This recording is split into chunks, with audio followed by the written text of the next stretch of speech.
Hi, everyone. I want to thank you for joining us. And I don't think I need to introduce my mom, Grandmother Flordemayo, but she's joining us from New Mexico. And she wanted to share some special visions, dreams, or a kind of a download that you got, right, Mom, about the event? Absolutely. Yeah, if you want to share that, Mom, and anything that you think would really help people to understand what we're going through and what the importance of it. Yes. I was thinking as you were speaking, Heather, that in the last Shift Network program that I did, and the last few um, before I went on sabbatical, before I had my surgery, I remember mentioning to everyone that I had this vision of a door of dimensions. So and the reason that I'm saying so is because I don't even have the word, I don't even have the language to say to everybody that for us as humans, if we just go into that place of absolute surrender, because whatever is happening in our lives, whatever is happening in the moment, through prayer, we could find a lot of comfort. But then the other thing that we do is that we go into a state of surrender, and we're more passionately in the moment. And what I mean by that is we're more relaxed about what is going on and how we see things. So I remember when I share this vision about this door, that is, I saw it like in the heavens, and I was looking through the door, and I was extended in the four directions. So I keep going back again and again. I find myself standing in the doorway. And what I saw, that I feel that it's really, really pertaining to this gathering that's coming up, where it's a message that has gone out into the four directions. And many, many people have responded to the message that Heather has put out. And what I saw myself through the door, I found myself as a tiny, tiny little being, like on the ground. And I was with my head flat on the earth, and I was watching this little seed, like a tiny, tiny little seed. And the only way that I can express that the seed, how tiny the seed was, is one time I went to the redwood forest with my husband and the grandchildren, and there they had seeds of the big, big, big redwood trees. And so the seed is like almost microscopic. It's like you could almost see through it. And they had some of these seeds for sale. They had like one seed. And I remember that I wanted to buy it so I can grow a redwood tree. But between one thing or another, I don't remember that I bought it. And so it was kind of like a seed like that. And so I was watching the seed, and I became mesmerized in this beautiful, beautiful journey between the earth, the light of the sun, and this tiny little seed in the forest. And I kept watching it. I was not speaking to the little seed, but the little seed was somehow stimulating me, and I could almost hear the thoughts of nature. It's hard to describe. Like I said, it's hard for me to describe these things. And so I sat there with my ear on the ground, just kind of watching it. And before I knew it, the seed had emerged into this tiny, tiny little tree. It had like, maybe 2 little green leaves, coming out. And it started on its process of growth. And before I knew it, we, the little seed and myself, the baby tree and myself, we were actually underneath this canopy, but the canopy was made out of like a fallen bark. It was like this piece of bark that was on top of this little baby tree. And the baby tried so hard to kind of maneuver itself because the bark had this little area where the sunlight can peek. And I was witnessing this whole growth, and the little tree started to move itself, grow itself into where this little tiny little pinhole was to go up to reach into the sunlight. And I could see it growing from the earth into this tree that had no color. It was almost like a light brown kind of little tree, like it had not received the nourishment of the sun. But as it started growing out into this little pinhole that was on the piece of bark, it started to become green and it started to grow. And I was absolutely amazed of what the little tree was doing just from the sheer knowing of how the seed has this natural way of growing, and how they fight, from the time of birth, from the time that they hit the ground. And they're so dependent on nature, they're so dependent on rain, and they're so dependent on being in a place where the sunlight can come. But here, this little tiny little baby tree was wiggling around through this bark, trying to be free and to be able to be in a place of growth. And the beauty of it is that I experienced with the little tree the hardship that nature goes through. And the reason that I felt that I needed to share with everyone is because right now we're beyond the crossroads. As humans, we had either taken a left, right, or a right to move on. And as we move, so does nature move.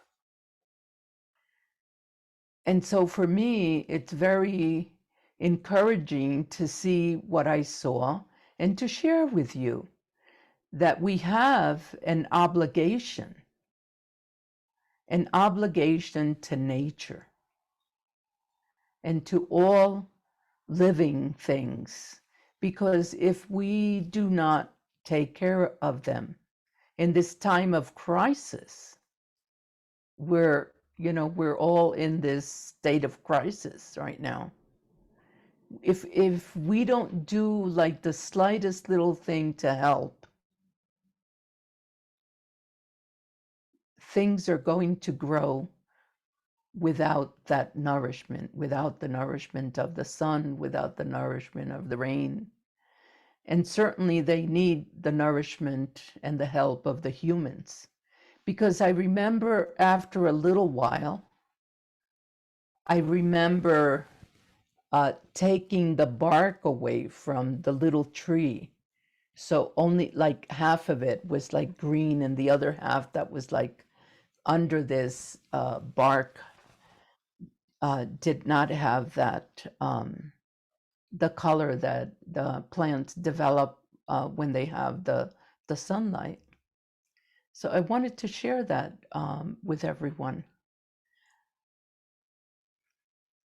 Now, I've had the opportunity to speak to several of the grandmothers. I remember talking to Unchi about it, and I did mention it to Grandma Mona. But we all need to hear this so that when we are in that place of quietness, when we are kind of asking ourselves, what can I do to help nature? And what you can do is you can go back into that state of mind where we are one with all that exists and try to help. And it wasn't anything that I planned. It wasn't anything that I said, oh, I think I'm gonna, I'm gonna go and witness, the growth of a seed. It wasn't like that. You just allow yourself to be of service. And somehow your guides, your ancestor, the gods and goddesses, they move you along these different places where you could be of help, where you can assist, because not only are we physical beings, but we're also beings of the light, and we do a lot of work in our light body. And so that was like one of the visions that I wanted to share, Heather. Well, I have to share it. So when you were saying that, I'm going to bring myself to let me see if I can add myself. I'm not sure if I can, but we'll see. So Philip, can you see his little glass? Yeah, yeah. So this is yours. Remember, we were looking for it, and Yeah. our friend Philip, he's donated a bunch of art for our art auction and raffle. And this is Mom's little seed pod. So when you were saying it, it reminded me of that. But this one's yours. I'm going to bring it back to you. I don't know. It was down with the crystal skulls. And then I think he's made 4 or 5 that we're going to have up for the art auction. Oh, how A sweet. little different with the seed pod and the seeds. And he Yeah, makes them all out of glass. Like if you could see how he just makes them out of rods of glass. And when you were sharing that story, that's what I was thinking about. And, we were, I think did you have some other visions around the event itself, Mom, or anything else that because I really feel like this is a once in a lifetime opportunity that's not going to come around again for this wisdom group.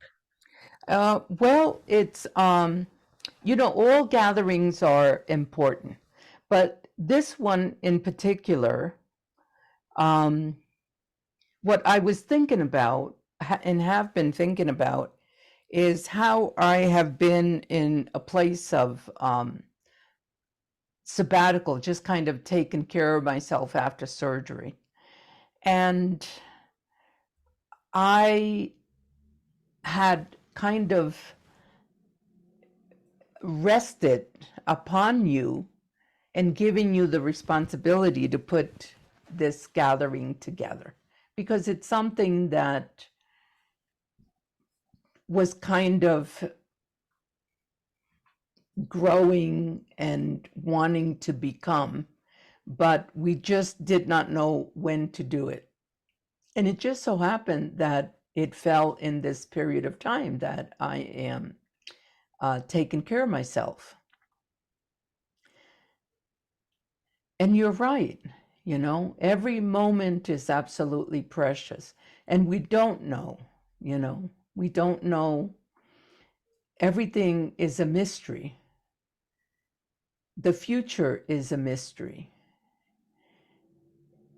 And it's an incredible, incredible opportunity for us to come together. In 2024, we're going to be 20 years that the Grandmothers Council had come together. And in the midst of the council coming together, this gathering is bringing 3 grandmothers together. And one of the visions that I had to do with a prophecy that the grandmother delivered in the beginning in 2004, 20 years ago. And what the grandmothers said, we were in the middle of speaking about how is it that this grandmother circle going to exist? Are we going to have, folks behind us that are going to continue? And I remember that we decided as a group that we were not going to have any successors, that we were not going to have anyone behind us, that the Council of 13 Indigenous Grandmothers, it's just one council. It will exist as one council. And when all of us, or some of us, have our hearts on the ground, then we exist in that place of spirit. And what the prophecy is, it's exactly that the grandmothers are going to continue doing their work in spirit. And so, as I am here in this place of healing, I had the opportunity to be in the circle with my grandmother sisters that are in spirit.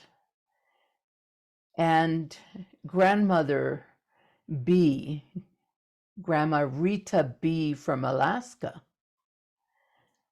came out of the circle and she put her hand out to me and she called me to come into the inner circle to receive healing. And I was able to receive that spiritual healing from my grandmothers, from that circle of grandmothers in spirit. And so this is really, really important for us to remember that this circle of grandmothers are going to continue their work, and they're doing it. It's continuing. And in the vision, I saw the circle of grandmothers. It was like looking at a wheel. And in the center of the wheel were the grandmothers. And in the outside circle were those grandmothers that are still in their physical body. And outside on the third circle were the children, like Heather and her family, and Mona's children, and Unchi's children, like all of the grandmother's children. And then outside of that was the rest of all of us that have traveled with the grandmothers. And it's really, really beautiful. Now, I have to share with you, it's not like I've been sitting around and saying to my grandmother's sisters, call me into your sacred spiritual, invisible circle so that I could receive some healing. I did not do that. I just put, the prayer out, for my beloved Creator to to help me in healing, because we all can need and can use some healing. So that's the other vision that I had. And of course, it's kind of like I have to put things together in my mind, to deliver more visions and dreams that I've had. But I think for the moment, I just wanted to greet you, Today in the Mayan calendar is the day of Noh, which is the day of knowledge. This is the day in which we share our wisdom. And so I want to greet you, each and every one of you, in the four directions and say to you, hey, I'm at home doing my healings, but I send all my love and light to each and every one of you. And I thank you for, for checking in at this moment. And I will continue to share with you. Well, and I think one of the things, Mom, when you were saying that is when we were talking about this since last year, because we knew that there was going to be, I think it was Everest and Mike, that ring of fire, and that there's that annular eclipse going through New Mexico. So we kind of knew that we were going to do something around the ring of fire. Right. But then we didn't anticipate you having surgery, and I don't think anyone could have anticipated COVID and what that brought. And when we approached it from a point that we didn't know who was going to come or how you were going to feel. And I think that goes into this, that, it really is a once in a lifetime opportunity for the 3 of the 13 grandmothers that were there when you opened up the path, that they helped you raise the money. Yes. To set up the seed temple, and Mona and Unchi were there, and Nathan came, and you had other members of the 13 grandmothers. Yes. And it's kind of coming around in that full circle, that they're able, and it just happened to be that many of these people that reached out to us that are sometimes busy a year in advance, like, and it's not easy to put these events together. And by the grace of, generosity, we had somebody offer their home in Santa Fe. Yeah. It really has been auspicious. And we're so eternally grateful, and we send our prayers of gratitude to everyone that has helped in bringing this gathering together. And I just cannot say enough in the gratitude that I feel, because it's very imperative that we meet right now. This is food for the soul. Until another time comes around that we have another gathering. But, here we are, it's an incredible moment for us to meet now at this moment. Yeah. Happening next month. Yeah. And we have Unchi Rita, who is going on almost 99. Her birthday is the same month as you. I know that Nathan says you guys are going to have a 100th birthday, and your birthday would be 75. So you guys are going to have a big party. Grandma Mona Palaka, grandmother Davy Tide, Moitu is coming from New Zealand. She's a grandma. Yep. I think she's great grandma. Great grandma, yeah. Yep. And grandma, I think also Ayla is a great grandma. Yeah. Moitu's sister Hato is a great grandmother. Nathan's coming. Leanne, our seed keeper, is coming. Bill McDormand's coming. We also have Penn, who was on our last seed call, who's in Colorado. She said, "Oh, I'm coming." And then today, Grandma Abby from Cochiti said she's coming. Nice. So I think there's, and then we have, the team of volunteers or people that are helping put things together behind the scenes, sometimes, besides, it takes quite an amount of people to put this together. But, I know that my mom is still healing. So I'm just going to take a couple more minutes to kind of go over. I'll include information, how you can find the link. But the tickets are really limited, but you can join us live stream.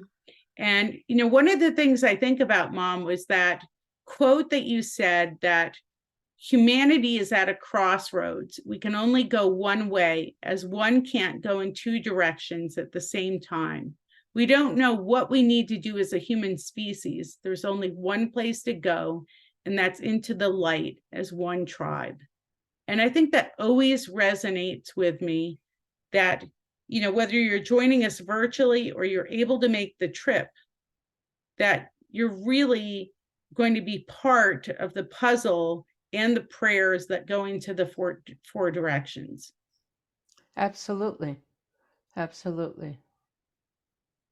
And is there anything else, Mom, that you'd like to say before you go back to sabbatical resting? And I'm going to go back to sabbatical resting, yes. But I'm also quite busy, even in my sabbatical resting. I am doing a journal, like a daily journal. Um, and I'm doing, just other things that are helping me with my healing. So I'm just so grateful to God, and everything is good. I really feel that I needed this time to, just to focus on what I personally needed to do. Yeah. And I'm eternally grateful to all of the, the medical profession that has helped me to get to this place right yeah, now. Yeah. so I'll make sure to include it, but the Sacred Reciprocity Gathering for Mother Earth, again, it's in Santa Fe, October 13th through the 15th. You can join us by live stream, or you can join us in person.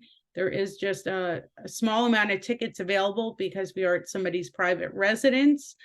So I'll include that information, and you guys can always reach me by email.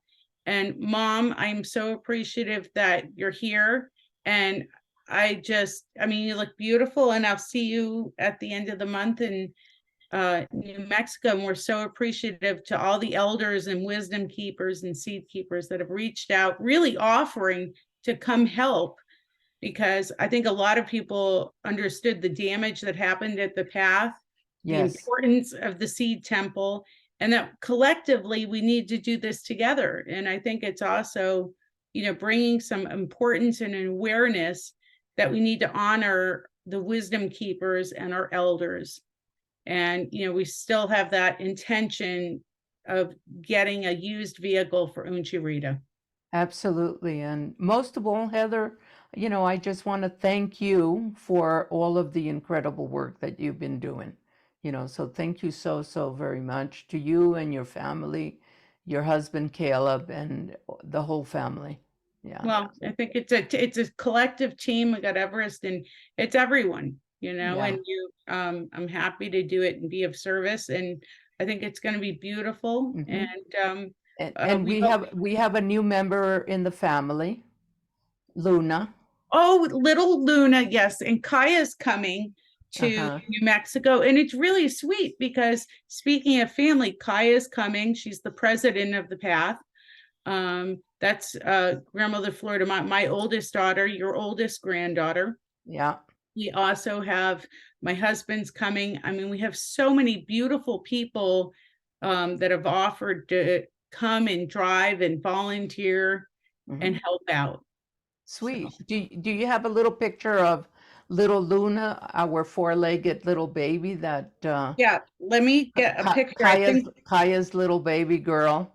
yes, let She's me. 5 months Well, you and have to five. tell the story about how you got her and you knew that you needed her. Um, Yeah, yeah. well, share the story. I'm going to find a cute picture of Luna. Okay, so what happened with the story of this little puppy? I said to my husband Marshall, I said, this is so incredibly hard. I said, if I had a little critter, if I had a little baby with me, I think that I would heal so much faster.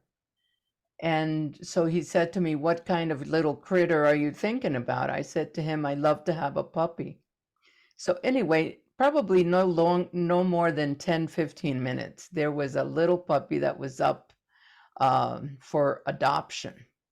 And my husband showed me the picture, and she's a tricolor, and kind of reminded me of my first puppy that I had when I was 2 years old. And so we traveled downtown to go see the puppy, and we fell in love. And I said to my husband, I like to get this baby. And so she was, at the time, she was 8 weeks old. And so we got her, brought her home. But before we even got her, I knew that I was to get this puppy, but she was not going to be like mine forever. I knew that this puppy was to be given to Kaya. And so the time came, um, when the puppy, was brought physically driven up to Idaho by Everest and Mike. And I believe that she might have been about maybe 3 months old or 2.5 months old. And now she's 5. She weighs 5 pounds and she is so smart and so cute. And Kaya wanted to get a little tiny, tiny little corgi. She wanted a little corgi dog. Well, we know that the corgis are not that tiny, but this puppy has all the coloring of a corgi, and you would swear she's a little corgi. Well, I But have a picture. I'm gonna, okay, while you're okay, telling, I'm gonna share the okay, picture. okay, So, there's, wait, I'm gonna make it bigger. yeah, You yeah, see her? So that's yeah, her yeah, sleeping at our house, with the little stuffed animal of Junebug. yeah, that's really cute. Kaya sent me one today where she had her new little harness with little flowers on. Did you see that one? Yeah. Yeah. But I think, like you said, we don't know when things are going to come into her life. And my daughter actually It was came in in a the blessed perfect time of her life. It was the perfect, perfect time, and she's to the having such day, a to the day. grand time with her baby. She loves her little girl, she calls her. It's so cute. Yeah. And I just, so we have a new member of the family, and that's what I wanted to share with everybody. It's all this, good stuff. Yeah. Well, and I think it gives you hope that even when we're having a hard time, which your surgery was hard, that there's always light at the end of the tunnel. There's always hope. Absolutely. Yeah, yeah. And we have to find what helps us. Yeah. Yeah. And then I found that it was a little bit too much when I called Kaya and I said, Kaya, I have this little baby girl over here, and would you like to have her? I mean, I would not have just, given her away like that, but I knew that it was meant to be Kaya's puppy, and it was so to the point. It's just a beautiful, beautiful family. Her and her boyfriend and the puppy. They both wanted to get a puppy, and Yeah. it seemed like they had spent like years trying to adopt a puppy. They did. And Yeah. they, and I know dad would always send pictures and different things. And she just every day, I think they're coming over here shortly, actually. So her and Lunacita are gonna come, and how cute, Yeah. So she really just, and I think that's it. We can only do what we can do, but it's keeping the faith to know there's just a bigger picture in what we're supposed to do. So Yeah, Mom, I'm absolutely. going to let you go back to resting. Okay. And is there anything else you want to share before we go? Know that my prayers are that I will see everybody, on Friday, the day of the beginning of the event. Oh, and we didn't mention we have Michael Fitzpatrick playing the Oh, cello. you didn't mention that. Yeah, he's No, coming to play the cello. Yeah. and Monty and Jerry. So, I mean, we just have a tremendous amount of people offering their help, but to listen to Michael Fitzpatrick play that cello is, Yeah, it's going to be something else. yeah. So we Yeah. hope you'll Yeah. join us. Mom, I love you and Love have a you too. beautiful today. And I'll send you more pictures of Luna and Kaya. Okay. Much love to everybody. Love you. Okay, Bye. bye.